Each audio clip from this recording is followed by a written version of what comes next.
நண்பர்கள் அனைவருக்கும் வணக்கம். ஒரு பைசா கூட செலவில்லாத ஒரு இயற்கை உரத்தை பற்றி தாங்க பார்க்க போகிறோம். வாழைப்பழத்தூளை சின்ன சின்னதாக கட் பண்ணி வச்சுக்கலாம். அது ஒரு பாத்திரமோ இல்லை ஒரு பாட்டில்லையோ போட்டு தண்ணி ஊற்றி மூடி ஒரு 3லேருந்து 5 நாள் ஊற வச்சுருங்க. அப்புறம் 5வது நாள் இதை எடுத்து அந்த நீரை மட்டும் வடிகட்டிட்டு நேரடியாக செடிக்கு ஊற்றலாங்க. மீதமுள்ள அந்த வாழைப்பழ தோல் துண்டுகள் இருக்குது இல்லையா, அதை கூட செடியோட அடிப்பகுதியில் போட்டு மண்ணில் புதைச்சிடலாம்.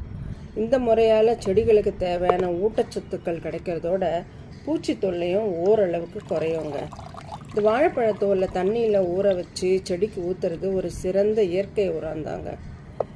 இதன் மூலயமா செடிகளுக்கு கிடைக்கிற முக்கிய பயன்கள் சொல்ல முடியாதுங்க, நிறையவே இருக்குது. அதாவது வாழைப்பழத்தோலில் பொட்டாசியம் சத்து அதிகமாக இருக்குங்க. இந்த சத்து செடியோட வளர்ச்சி, பூக்கள் மற்றும் காய்கள், பழங்கள் உருவாகிறதுக்கு ரொம்பவே அவசியம். பொட்டாசியம் சத்து நிறைஞ்ச இந்த தண்ணியை ஊற்றும்போது பூக்காத செடிகள் கூட பூக்க தொடங்கும். பொட்டாசியம் மட்டும் இல்லைங்க, வாழைப்பழத்தோலில் பாஸ்பரஸ் மற்றும் கால்சியம் சத்துக்களும் இருக்குது.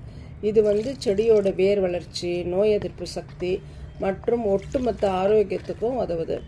இப்போது இந்த மண்ணோட தரத்தை மேம்படுத்துது முக்கியமாக. அதனால் மண்ணில் இருக்க நுண்ணுயிரிகள் பெருகி செடிகள்னால் ஊட்டச்சத்துக்களை எளிதாக உறிஞ்ச முடிகிறது.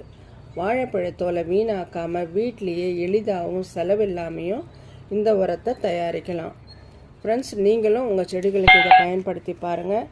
இந்த பதிவு உங்களுக்கு பிடிச்சிருந்தா லைக் பண்ணுங்கள், கமெண்ட் பண்ணுங்கள், ஷேர் பண்ணுங்கள். மறக்காமல் சப்ஸ்கிரைப் பண்ணிக்கோங்க. நன்றி, வணக்கம்.